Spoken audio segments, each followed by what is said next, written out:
that the sun shines down its power to all the world and makes the wind blow strong as it will.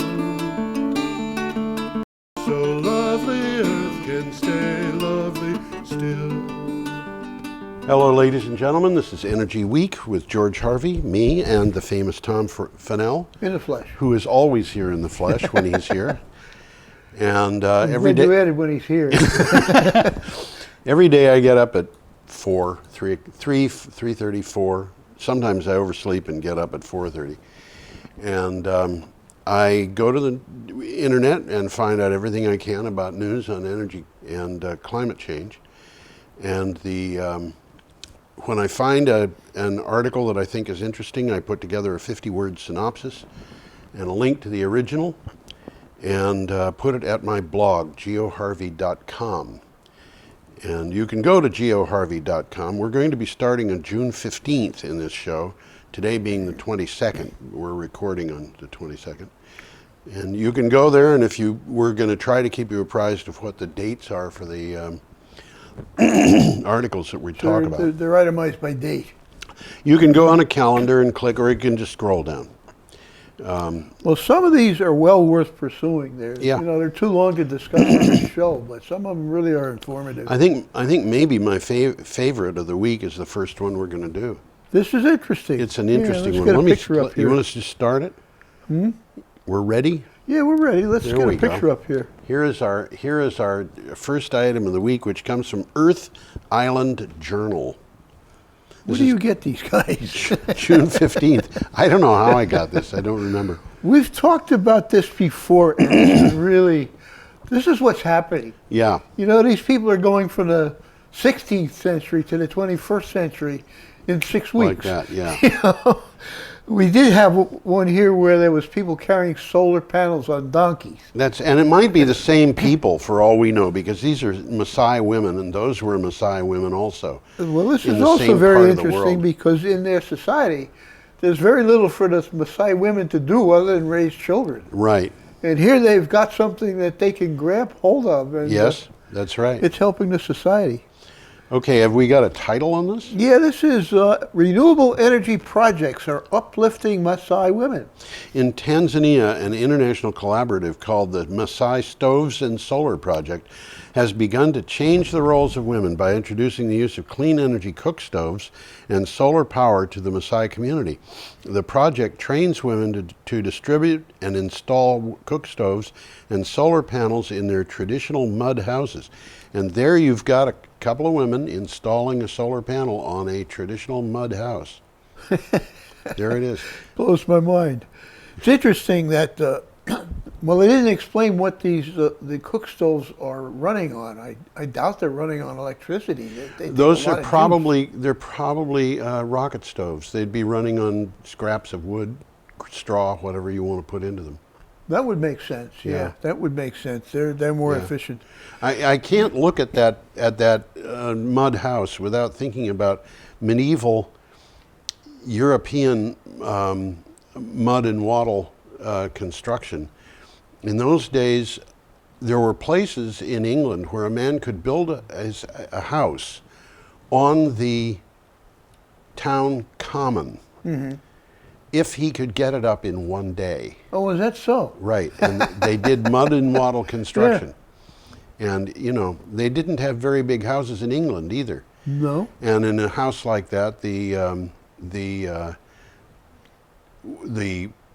fire, if there was one in the house, was in the middle of the room. There was no chimney, and the smoke just went through the thatch and out. Mm-hmm. Some interesting things here. Yeah. The team is installing about 4 homes a week, or servicing about 4 homes a week doing this. The solar panels and the cook stoves. And the other thing is, this is also interesting because they now have security at night. They light the grounds. Right. And it protects them from animals. And the animals we're talking about are not chipmunks. No, they're not. They're not even house cats. Lions and pumas and that kind of stuff. Lions and tigers and bears. Well, I don't think there's any tigers in Africa. Yeah, well, it's still lions and tigers and large cats and large other things. They might have hyenas or And we've dogs. talked about this before. I remember reading one of them where the man of the house was killed by a lion. Right. Okay. Let's move a little closer to home. Well, this is this is interesting. It's Maori Television, which is New Zealand Aboriginal. Yeah, I saw that too. Okay, what's the title? Federal court victory for embattled Standing Rock Sioux. So this is worldwide news, isn't it? It's worldwide news. A federal judge ruled that federal permits authorizing the Dakota Access Pipeline to cross the Missouri River just upstream of the Standing Rock Reservation, which resulted from one of the Trump administration's first orders, violated the law in certain critical respects. The court is considering whether pipeline operations should be shut off. I haven't heard anything about that yet, but they were considering They're shutting still working them. on that. Yeah. Here's a little takeaway from the article, which just says it all, says what we just said. Yeah. The tribe's inspiring and courageous fight has attracted international attention and drawn the support of hundreds of tribes around the nation. Yeah, and you know, there's an interesting connection between the tribes and the Maasai. I'm sorry, the Maori. And this is on a Maori thing here. Yeah. You know, the tribes at Standing Rock were being given all kinds of things. They needed food, they needed pillows, they needed blankets, they needed, all these things came in abundance. And the people who were employed to stand up against them, the security people, were in shortage. So the protesters gave some of their extra stuff to the people. Well, it reminds me of a thing about the Maori that I read many years ago. It was a battle that took place in New Zealand between the Maori and the British during the 19th century when there was a war going on. The British kept chasing the Maori all around the countryside. And the Maori would build a stronghold, and then the British would surround it, and then after days of preparation attack it, only to discover that nobody was there. Well, the British got out in the middle of the countryside and found themselves surrounded by the Maori enemies. And they held off the... Who were quite numerous, I'm Who sure. were quite numerous. And they held these Maoris off for a while, and eventually the British ran up a white flag. And the Maoris wanted to know why. They said, you know, we'll let you surrender, but we need to know why you're planning on doing this. And the British said, well, it's simple. We run out of ammunition. And the Maoris said, that's okay. We'll loan you some. Now, how can you possibly have a war against a person like that? So, whoa. Should we go on? Yeah, let's move a little closer to home. Closer to home, our next item is from Utility Dive. Massachusetts bill would compel utilities to consider non-wires alternatives. That's an interesting one. Very Massachusetts lawmakers are considering bills that would advance the state's interest in microgrids and require the consideration of non-wires alternatives before utilities make investments in grid upgrades. The bill, H 1725, would also direct utilities to offer time-of-use rate options by 2018 and put limits on fixed charge increases. And this is what really... non-wires alternatives means things like storage, things like distributing the sources. Distributing the sources. Basically, they're trying to eliminate power lines. Yeah, and you know, it all brings me back to this thing that happened on Long Island, where the Long Island Power Authority had been planning a $495 million transmission line running from the western end of the island to the eastern end. The generating was being done on the western end, but there was a lot of building going on the eastern end. Well, the eastern end is wealthy. Wealthy, and they were planning this huge, costly thing, and then all of a sudden came to realize that there were houses going up, but there was not really much increase in the power demands, if there was any. Right. And so they looked into that and discovered these people were putting up houses that were extremely efficient and had solar panels on them. Yeah. So, well, they were wealthy enough to afford them on their own without any subsidies or anything like this. That's and right. Saying, screw it, you know, this is what we're going to do. That's right. And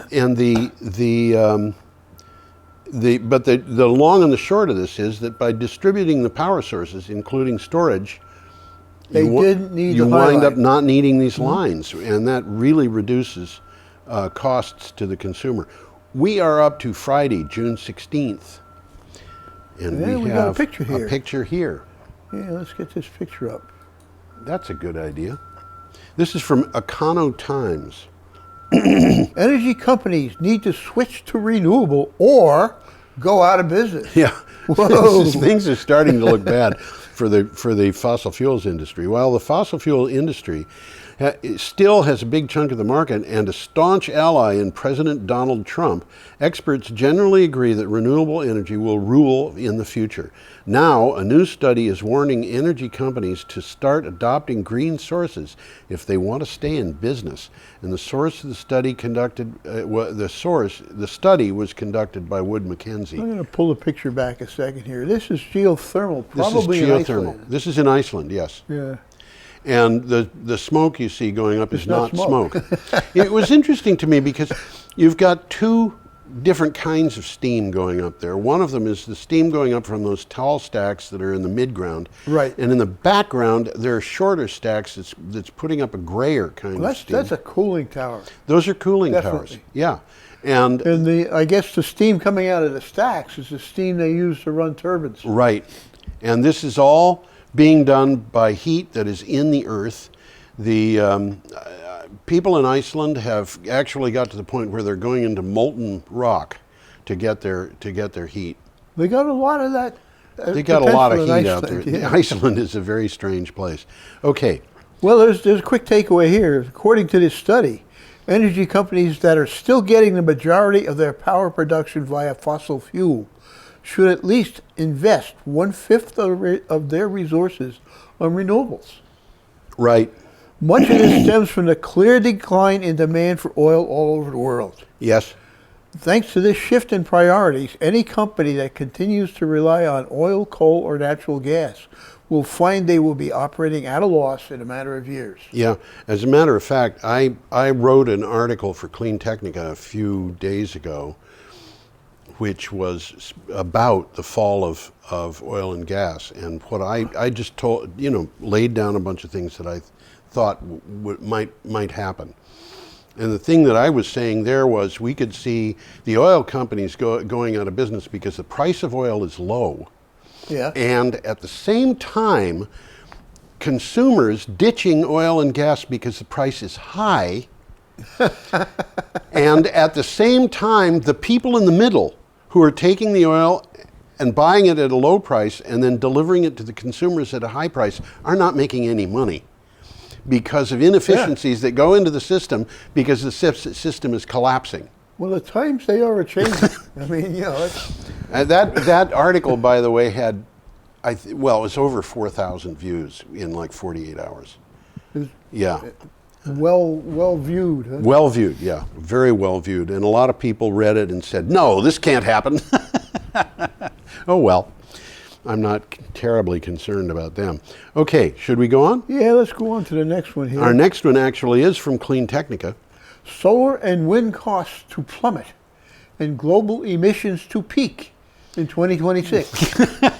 So it came from Bloomberg. This is from And Bloomberg. by the way, we got a lot of stuff this week from Bloomberg. And a lot of it refers back to the same report. And I think the report is wrong. But nevertheless, renewable energy sources like wind and solar are expected to see their costs plummet even further over the coming decades. I think that's probably true. According to BNEF's new Energy Outlook 2017 report, offshore wind costs will absolutely plummet, dropping 71% by 2040. That may be true. And the levelized costs of electricity from solar and onshore wind will drop 66% and 47% respectively. I think that may be true. The thing that I don't think that is true that this report kind of says, I don't think that fossil fuels are going to hold out anywhere near as well as this report says they will. I think you're right here. Yeah. quick takeaway here: the greening of the world's electricity system is unstoppable. Unstoppable. Okay. Donald Trump, you can do whatever you want. It's not going to do Well, it's any good. economics. It's more than anything else. The world is likely to see global emissions peak in 2026. Yes. Well, before falling 4% on 2016 levels by 2040. Emissions may have peaked already. They may have. It's going to happen before 2040. I agree with you. Absolutely. Okay. There's an interesting graph here. This is a very good article, by the way. Yeah. A quick rundown on the graph. I'm not going to show it. It's a projection of the global electricity generation mix by 2040. Yes. Or up to 2040. Yes. And it shows fossil fuel rising slowly for 10 years, then dropping off. Yeah. It shows solar and wind rising slowly for 10 years and then taking off. Yes. It shows other renewables like hydro rising slowly over the whole period of time. Right. And it shows nuclear rising slowly for 15 years and then falling off. Yes. So... Okay. Should we go on? Yeah, the next one. CNN. One's interesting. CNN brought us this next one. Republicans hammer Pruitt over proposed EPA budget cuts. And they're still doing it. Republican lawmakers peppered EPA Administrator Scott Pruitt with tough questions on proposed budget cuts that many feared would result in drastic changes to their own states. At a House hearing on the White House proposed EPA budget, a number of GOP members of Congress objected to the proposed cuts of over 30%. Well, they're looking at their constituents. And their constituents are worried, and they're letting them know. Yep. And you know, it's going beyond ideology now. The thing that people have to understand here to understand this issue is that the EPA is the organization that is in charge of making sure that the environment is safe to live in. Now, I just want you to consider what happens if we depend on the free market to regulate emissions. No, for one thing, there isn't any free market. Well, assuming that there were. Yeah. All right, so farmers in Minnesota and Wisconsin and Illinois and Iowa and Nebraska and Kansas and Missouri, all of those states dump whatever they want into the soil, which runs off into the river, and that stuff goes down to New Orleans and Baton Rouge. Right now, the people in those cities get their drinking water from the Mississippi River. If they have to take all of that stuff out of the water, they won't be able to do it. I don't think so. So what they would have to do is buy that water from someplace else. Yeah. And the cost of dealing with the pollution is far greater than the cost of preventing it. Yeah. So, a nonpartisan, so far this makes sense. A nonpartisan group, which is part of the United States federal government, goes through various government programs and says which ones of these things are cost effective. And the one that it came to that was the most cost effective was, guess? You got me. The EPA. For every dollar it costs the economy, it saves 10. Oh, yes. So why are they trying to get rid of the EPA? Because there are certain specific industries which are owned by certain specific people who live in certain specific places, like Kansas, who want it to be done that way. And they put all this money into making sure that they were able to take over the White House and the Congress, and that's what they've done. Yeah, very, very efficiently. Very efficiently, yes. They did it very cheaply. It only cost them $1 billion, and it will keep them going for at least another couple of years. But to the rest of us, what does that do? Well, we got an interesting picture coming up. Yes, here. we do, and we're up to let's Saturday, take a picture. June 17th, and here is the... got to get that out of there. Come on, let's go. Oh, dear. There we go. Whoop. Is that the picture? There's the picture. There you go. There's the picture. Go. That is, those two pictures that you see there are of the same place. Yeah, if you look closely, you can see it's the same. It's the same It's the picture, same place. same location. Same location. This is Peking, Beijing. Beijing. I like Peking better because that's what I was raised with. How can you? Nobody sells Beijing ravioli. I'm sorry. Let's just be real. It's Peking. This is from CleanTechnica. 12% electric cars by 2020, or else. This is in They're China. not kidding. This is Look a command at that economy. picture there. Yeah, and you can see why. We have certainly shown pictures here Yeah. of people walking around in Beijing with masks. Well, you know, that top picture is probably taken at some point when the government needed to have Beijing be clean, Well, like they during the succeeded. Olympics. Yeah. You know. Okay, a notification posted online this week, which is last week, by the Legislative Affairs Office, which reports to the Chinese cabinet, indicates that all manufacturers will be required to generate EV credits equal to 8% of sales in 2018, 10% in 2019, 12% in 2020. The credits are computed based on the level of electrification of cars produced. That was an interesting Yeah, kind of that spin on means this. that fully electric cars earn more credits than plug-in hybrids. Yeah, it's a complicated thing, and I'm not sure whether they count the number of passengers in the car or not, but I don't know. It looked like a very complicated algorithm there. But it was it was complicated, but it was clear.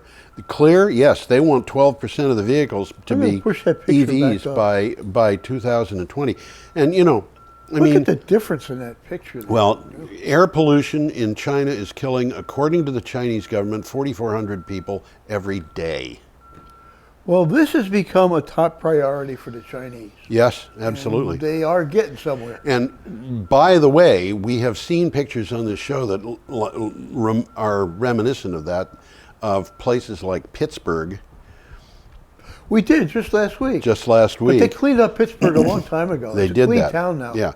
The Chinese came to the same problem that the United States did, but, you know, we've got people in Washington who want Pittsburgh to be a complete wreck all over again, which is why the people in Pittsburgh didn't vote for Donald Trump, and even though he claims to represent them, which he doesn't, obviously.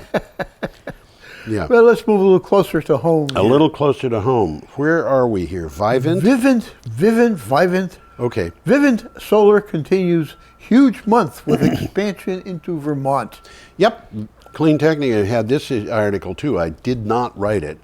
Viviens Solar has a surprisingly good first quarter, and this was followed by a promising financial agreement.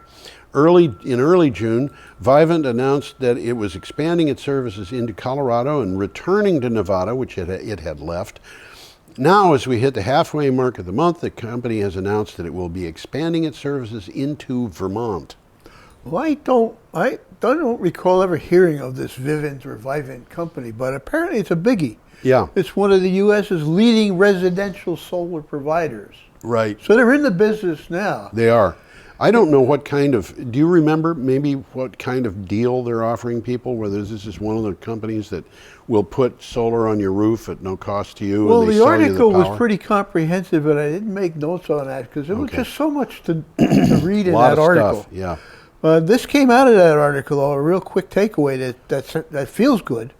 Vermont ranks second on the Union of Concerned Scientists Clean Energy Momentum State ranking. How about Second from the top. How about and that? which leads the United States in clean energy jobs per capita and for its carbon reduction target. They have committed, Vermont, to attaining 90% of its energy from renewable energy sources by 2050. All right. Now, do you know which state beat Vermont out on that? I think it was California. California, which is interesting because today in the news, I think it was the American Lung Association said that California had the worst polluted air in the United States. No kidding. And Wow. I wouldn't have thought that. I keep going back to that thing. Well, you know, you've got that problem with the air circulation around Los Angeles. Mm-hmm. I keep going back to the American Lung Association in California doing that survey of 10 states and saying that out of the 10, which included both California and Vermont, the cost in medical expenses produced by the use of fossil fuels for transportation produced the highest bills for Vermonters who seem to have such wonderful clean air. We'll be talking a little bit more about that later on, Yeah. I believe. Yes. That was from CleanTechnica. Our next one is from ABP Live. Renewable energy will reach 49% in India by 2040. As batteries and new sources of flexibility bolster the installed capacity of renewables, their market shares will be reaching 49% in India, 55% in China, 74% in Germany, and 38% in the United States by 2040. Thank you, Donald. And 34% worldwide. According to a newly released Bloomberg New Energy Finance annual long-term analysis of the future. Bloomberg. Well, it's the same article. Huh? You know, it's amazing how people have been pulling stuff out of that article. It's a good article. It's got to be a good study because it's been cited over and over and over in almost half of what we're talking about today. Yeah, this is. I don't know what percentage of the stories that I was seeing, and you've got to remember, I wade through probably 400 stories a day at least. Half of those are financial things telling what stock to buy. Yeah, right. You know, but the Bloomberg stuff really has just dominated this last week. So we've been talking here in this article about 49%, 55%, 74%. Yep. This is compared today to 12%. Yeah. Okay, so it's a big improvement. Big improvement. Okay, we're up to Sunday, June 18th, and our next item comes from GoErie.com. A nice picture here. This lousy vantage point to take that picture. Because it's a very pretty picture. Well, you got to put the picture up. And I'm sure it doesn't look that ugly unless you're lying on your belly in front of these things. And they want to see it. I want to see that. I got the wrong thing up. I'm not the kind of, nobody wants to see me. Okay, there it is. I have no idea where that picture was taken. There are places, obviously, that it could be in the Appalachians, but I kind of get the feeling that's out west someplace. Such sharp peaks in the Appalachians. They're more rounded. Yeah. If it's in the U.S., it's out west somewhere. I would think. Anyway, this is from GoErie.com. And the headline is Solar Power Gaining Ground. Duh. Solar power, once so costly it made economic sense only in spaceships, is becoming cheap enough that it will push coal and even natural gas plants out of business faster than previously forecast. The scenario suggests green energy is taking root more quickly than most experts anticipate. And this is also from Bloomberg Energy Finance. Yeah.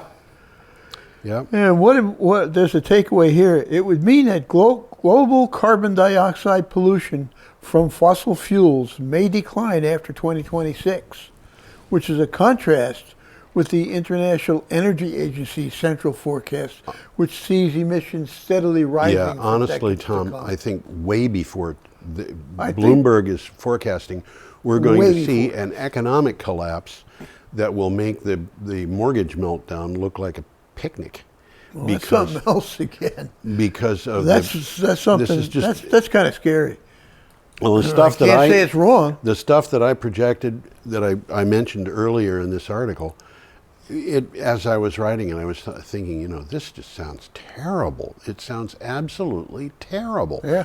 You know, where the fossil fuels industry is, I don't know, but my bet is it's the biggest industry in the world. Well, it's certainly up there. I can't think of anything that's anywhere near it. In 2015, I went to Wikipedia and I looked at the list of largest companies by revenue. 63 companies each had revenues upwards of $100 billion. 22 of those were oil and gas or Koch Industries, which is a conglomerate. So that's 22 companies, 21 were oil and gas. Wow. And of those companies, if you just took their revenues and combined them, their combined revenues were double the budget of the United States federal government. Okay. And the amount of money that these companies can lose has been estimated at values that are as big as 5 times the U.S. national debt. And when they lose it, it's going to be lost. The final collapse is going to be really, really fast. And I think we're going to have people having a lot of trouble getting electricity, getting fuel for heating, all kinds of things. And I'm Dr. Doom. yeah, well, you know, I'm Wow. very optimistic about our dealing with climate change. And I was thinking about that, and I thought, yeah, I'm very optimistic about climate change, but I'm not terribly optimistic about what it's going to do to people and species and birds and bats and things like that. We've got a problem on our hands, and the fact that we are purposely ignoring it is just making it worse. Well, compared to 300 years ago, we've become so dependent on fuels. You know what it reminds me of, Tom? In February, March, April, May of 1942, there were ships being sunk along the Atlantic coast in the United States. Yeah. They were being sunk, several ships every day. This is several ships every day. My father took a destroyer from the Bath Iron Works down to the Panama Canal, and they went along the coast of New Jersey within sight of land. And he, as a person who lived in New Jersey, was very interested in seeing, his state. He said the beaches were black from one end of the state to the other. From the oil that had washed ashore. Bomb ships. Thousands of sailors were dying. And the federal government went to the cities and said, you've got to shut off your lights at night because the German submarines are seeing American ships going by silhouetted against the city lights. And what they were told sounds like something out of the Trump administration or the Bush administration. That would hurt business. We can't do that. It would be bad for business. And they were subsequently told by the federal government, you shut them down or we'll shut them down. Because we've got the switch. That was Roosevelt, wasn't it? Yes, it was. Well, these people, and honestly, I think that's an anti-American sentiment. It's bad for business, therefore we're going to let Americans die. We're going to let America, put America into a losing position in a war. That's anti-American, and that is what's going on in this world today. So we should go on before I pop a cork. Climate Central. Okay. Global power sector emissions to peak in 2026. Well, we've seen this before. About this. It just keeps coming back and coming back.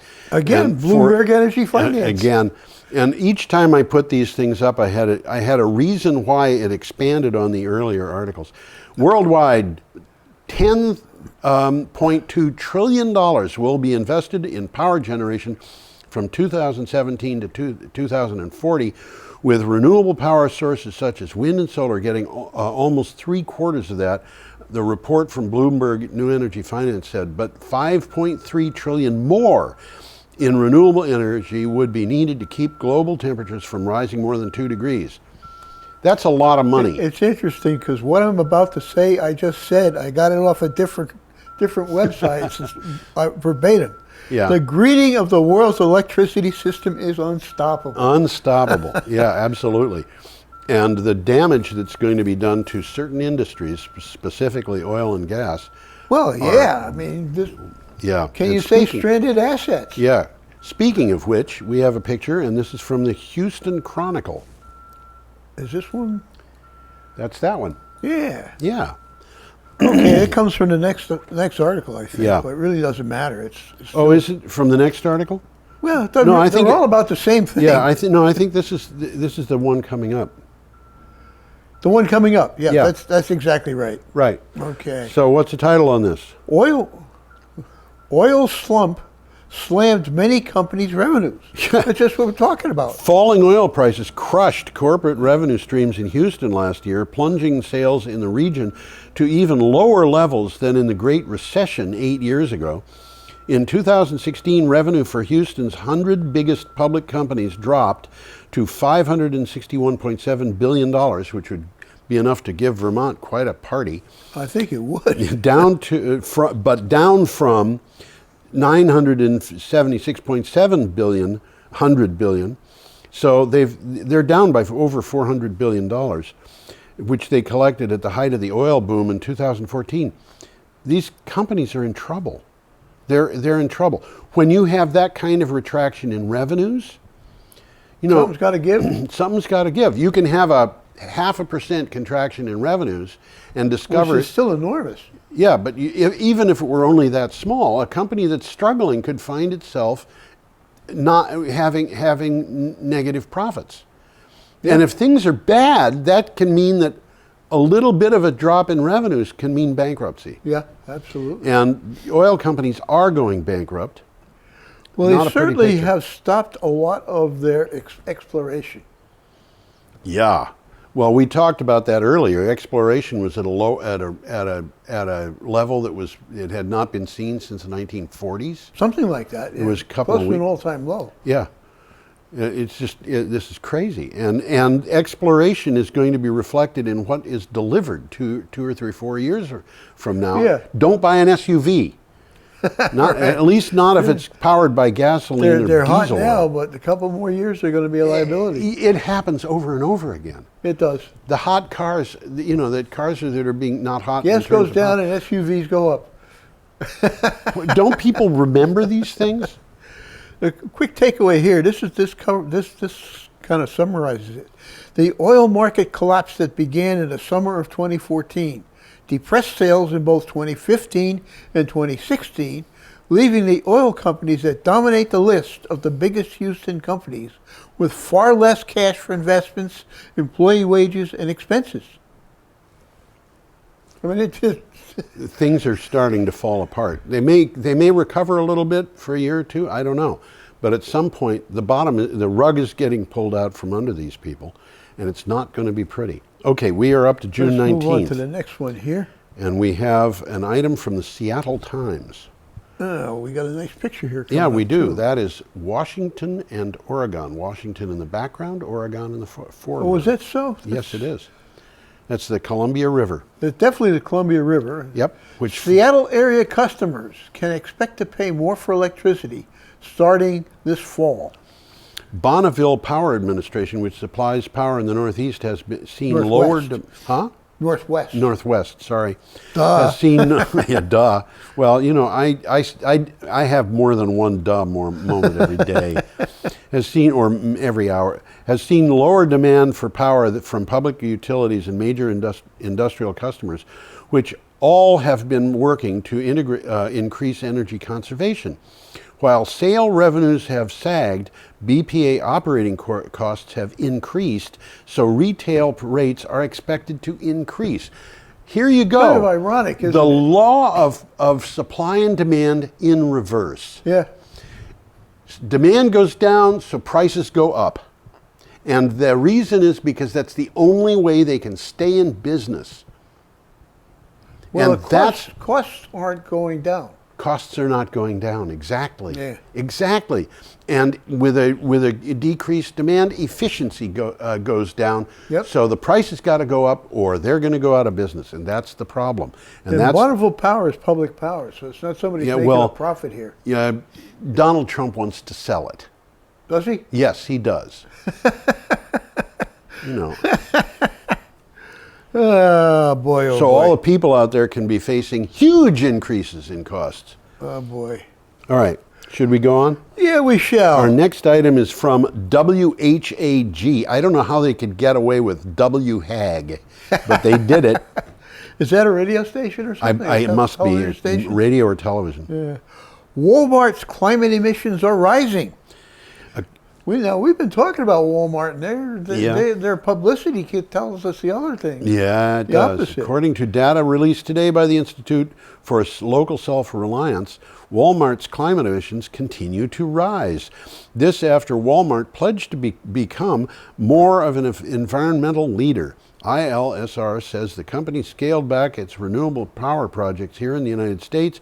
Its clean energy projects fell 16% since 2013. I want to point out that's not that its use of clean energy fell by 16%, but that its projects declined. I think that's the investment they're making in new projects. Am I wrong? I could be wrong. Could be another duh moment.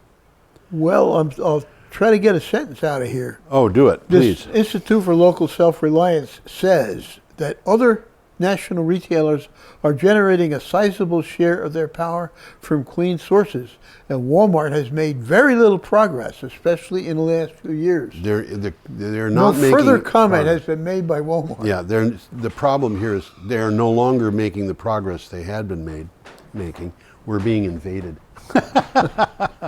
Roland walked Close the doors. They're coming in the windows. These people, they want to come in and be in the studio audience. We don't have a studio audience. Okay, we are up to Tuesday, June 20th. Same story, different slant on it. Don't you love it? Texas is too windy and sunny for old energy companies to make money. This is Texas, which has all that oil. Or All has right. had it. South Texas is to wind what Napa Valley is to wine and Georgia is to peaches. For not only does the state's Gulf Coast generate strong evening gusts, it also blows fiercely in the middle of the day just as electricity consumption is peaking. This is from That's Bloomberg. interesting. Yeah, it is. In most places, wind power is strongest at night. At night, right? Solar power obviously is strongest in the daytime. They make a very nice complement to each other. You take one of those off the plate, the other one suffers. So does everybody else. But this is interesting because in Texas, that wind power just keeps going all the time. Which is why it's so beloved by windsurfers. Yeah, and it's also why it's so beloved by many people in Texas. Mm-hmm. You know, I keep getting back to the people I talk to who live in the wind farms in Texas, like the Roscoe Wind Farm. You know, these are people who They're not even aware they're living in a wind farm. Well, in some cases that's true, but you know they like living in a wind farm. It gives them jobs, it reduces their taxes, it does all kinds of things. And if you ask them about And in some sound, parts of Texas, they get free electricity at night. yeah, they do. The Greensburg, Kansas, the Best Western in Greensburg, Kansas has three wind turbines on the property. Is that the same place where there's a wind turbine in the hospital parking lot? Yes, it is. Yeah. Yeah, they know all about wind turbines. They understand wind turbines. They think Vermonters are crazy. But they were too polite to say that they thought Vermonters were crazy. They just said, oh, well, that's Vermont. Just another sentence on the same topic. Yeah. By 2040, renewable resources such as wind and solar power will supply just as much of America's electricity demand as gas. I got news for you. 2040. It's going to beat it, yeah. It's going to beat it way before 2040, I think. Yeah. Should we go on? Yeah, I guess we can. Okay, we are up to, still June 20th, PV Magazine. UK's stunning Sunday of 70% low carbon power offers a glimpse of the near future. Once again, renewable power hit records in the UK. An upshot of more renewable power on the grid is that as the demand for power on the grid reduces, so do prices. With high wind output last week, the UK recorded its first negative power prices ever. This is sort of the opposite of just what we saw in Bonneville. It's crazy. It's a new market. A healthy combination of solar PV, wind and nuclear crowded out coal and gas, enabling the British grid to reach a level of carbon intensity not expected to become the norm until 2030. Well, what happened was, and this was a week after a That means a low level of carbon intensity. Yeah, this is a week after a similar event that happened also in the UK. Yeah.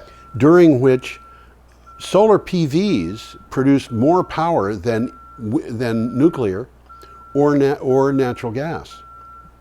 Okay. And you know, over 50% of the power in the UK was from renewable energy. Sorry about that background noise.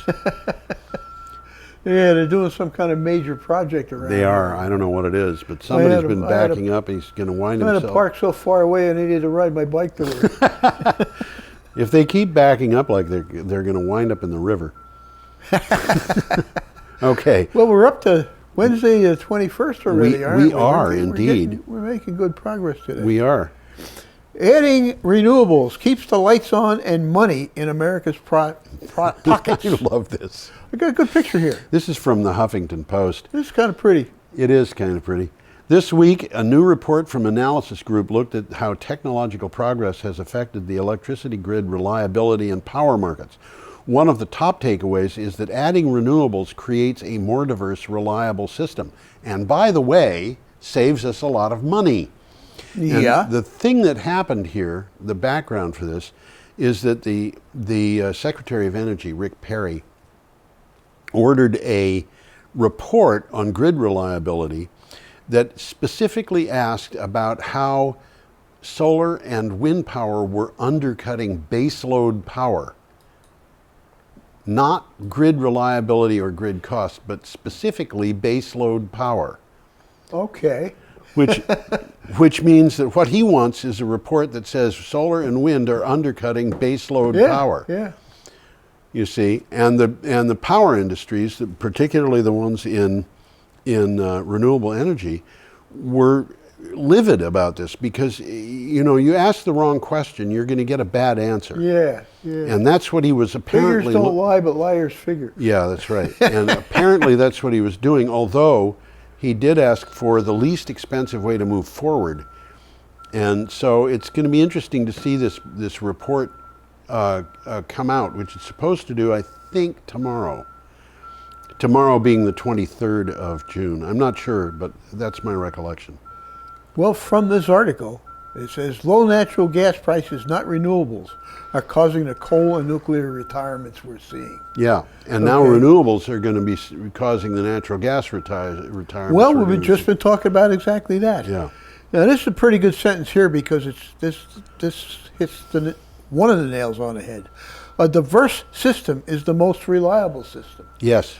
By replacing a portion of the higher cost fuel we use to burn in our plants, we've been able to add renewables and invest in making the power grid even more reliable, all the while keeping electricity affordable. Right.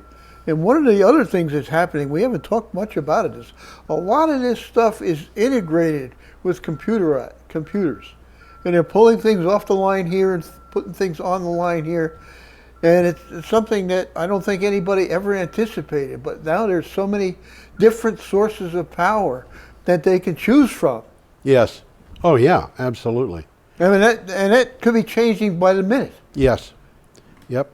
Okay, our next item is from NW Evening Mail, and NW, I believe, means North Wales.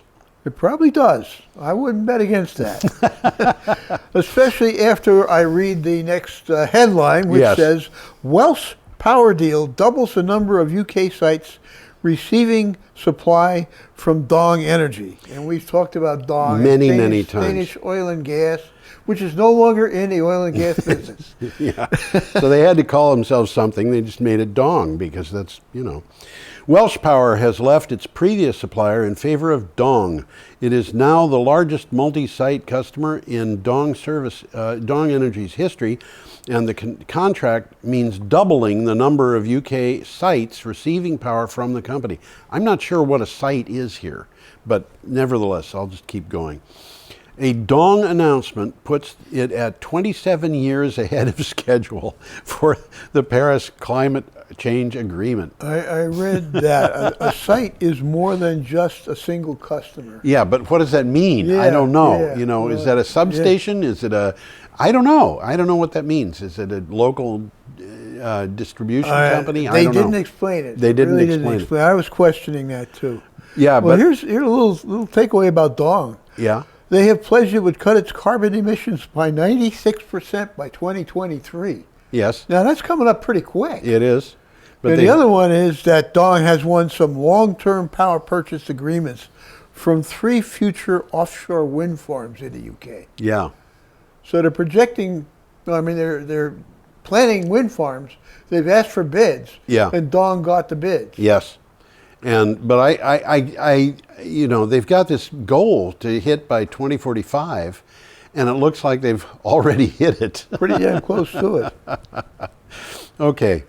Next item. I don't want to sound like a broken record here, but it sounds very much like what we've been talking about. Yeah. Switching from coal to solar could save 50,000 lives every year. Now, we've talked about this several times on this program. We have indeed. This is from the NASDAQ, which obviously, a lot of people possibly don't know, but NASDAQ is a stock reporting organization. Replacing coal-fired power plants with solar power installations could save nearly 52,000 lives every year, a study from the Michigan Technology University found.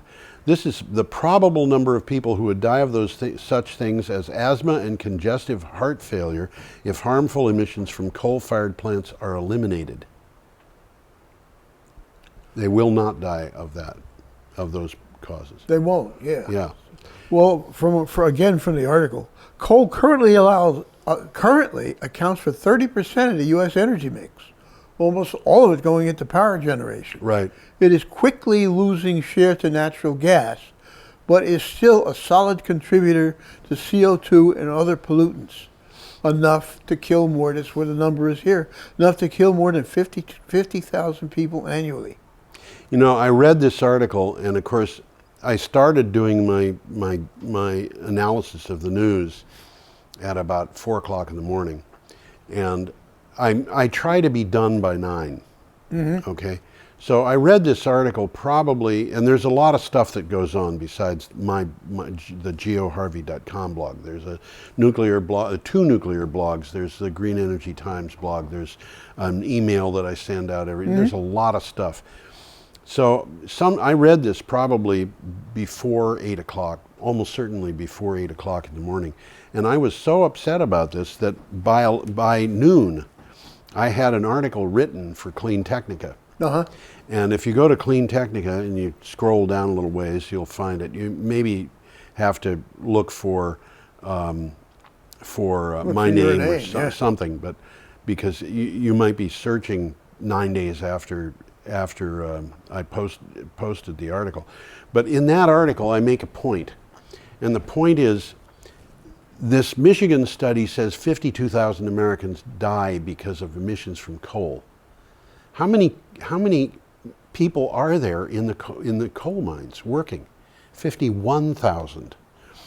For every person in the mines, in the coal mines, another person dies because of the product they're mining every year. Wow. Now, I went to, and I got that number, by the way, from the Bureau of Labor Statistics. That's a scary number. Yeah, from the Bureau of Labor Statistics, and it was the number for May of 2017, so it's pretty close to being current. So what they're saying is for every job we create, somebody's got to die. Every year. Yeah. So if you create a job that lasts 20 years, it's going to kill 20 people. Thank you very much, Donald Trump, you ignorant. Anyway, without control going into yourself. That, yes, control yourself. I went and found that during the George W. Bush administration, the Food and Drug Administration valued, for the purpose of looking at damage being done by the tobacco industry, human life at $5 million. Mm-hmm. So I in the article that I posted on CleanTechnica, and the fact of the matter is, these people who are going down into the mines are courageous people who are doing tough work. Oh, yeah. You know, and they are not out to kill people. And they don't want to keep their jobs because they're heartless. This is an entirely different thing. Anyway, I said what we really should do maybe is just say, okay, we're going to distribute the savings at that value that the George W. Bush administration put, $5 million. We're going to distribute that to the miners. Just 1 year's savings. We'll give that to the miners and put them all out of work. That way, each miner will get $5 million, and they can retire, and they don't have to look for other jobs. They can start their own businesses in mining communities that will be awash with money. They can stay with their friends. They can stay with their families. They don't have to go down into the mines. They can open antique shops or become artists or write books. The mining communities are usually located in some rather beautiful country. They absolutely are, or at least were before they started removing the mountaintops. But you know, I mean, and that these articles, the first article that I mentioned earlier today got over 5,000 hits. This one came out yesterday, and it's already had hundreds of people look at it, and some of them say, yeah, this is a no-brainer. Quick takeaway from this article. The demise of coal is a natural and logical consequence of progress and the changes in energy consumption it brings with it. Absolutely. Yeah. Okay. Now, we get really back to home with our next article. Is this the last one? This is the last this is article. The last one. Yeah. I got a nice picture here, too. We have a nice picture here, and if you want to bicycle from Brattleboro down south toward Guilford, you'll hit it in about 2 minutes. Okay. Well, the picture, just to call people's attention to it, it's a 150 kilowatt array in Guilford, Yeah. erected by Sovereign Solar. Yeah. I will take my check in the mail. And the headline is Vermont Clean Energy Report signals opportunities for job growth.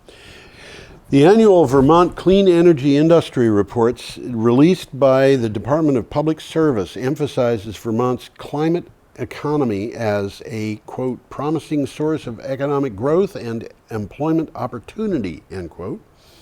The clean energy sector saw a 7.7% increase in employment over the last year to over 19,080 jobs. Now, they had a big thing about this today in the news, in which the mayor of Burlington and the governor of Vermont, Phil Scott, I think they were starting a new initiative. You know, I could probably bring that up. Well, we got time. Yeah. They're starting a new initiative in Vermont, which will put it in. Well, it's already in the U.S. Climate Alliance, but they're starting this new initiative, and when I get this up, I'll be able to tell you what it is. I got a quick takeaway from the article. Yep. With 1 of every 16 Vermonters' employment connected with our burgeoning climate economy, renewable energy, efficiency, and clean transportation help local communities prosper with good-paying jobs and energy cost savings. Yeah. So this is the gift that keeps on giving, isn't Yep, it? it is. This thing that I'm referring to that came up today was in yesterday's Washington Examiner. This is not even a Vermont paper, I don't think. Unless it's Washington County. Maybe. Energy Secretary Rick Perry proposed using a process floated by, I'm sorry, I've got the wrong one.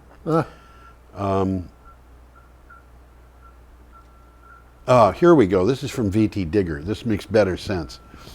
Vermont state and local leaders joined with business and nonprofits to announce an initiative to galvanize support for addressing climate change after the president's decision to withdraw from the Paris Accord. Burlington Mayor Miro Weinberger and Governor Phil Scott announced the Vermont Climate Pledge Coalition. So it's the Vermont Climate Pledge Coalition, which is the local thing that is dealing with the U.S. Climate Alliance that has been formed of 10 states. Mm-hmm. I wrote an article about this for Green Energy Times, which will be coming out in the edition that is about to appear. It'll appear while this show is current on television. And the initiatives, there's 3 big initiatives that have been undertaken in the United States. The U.S. Clean Climate Initiative is one of them. There's a Mayor's Initiative, which is another. There's a I forget the name of the third initiative, but there are 22 states that are either in the Clean Power and the U.S. Climate Alliance, or are going alone by saying they're going to meet the climate. 22 states, 320 some odd cities, and then they've got all kinds of institutions, financial institutions, schools, you name it, that are going along with this, businesses, General Motors, whatever, and representing over $6 trillion worth of investments. And if you throw in Ceres, you're probably going to have over 30. And these are representing about a third of the people in the country formally allied against Donald Trump's withdrawal.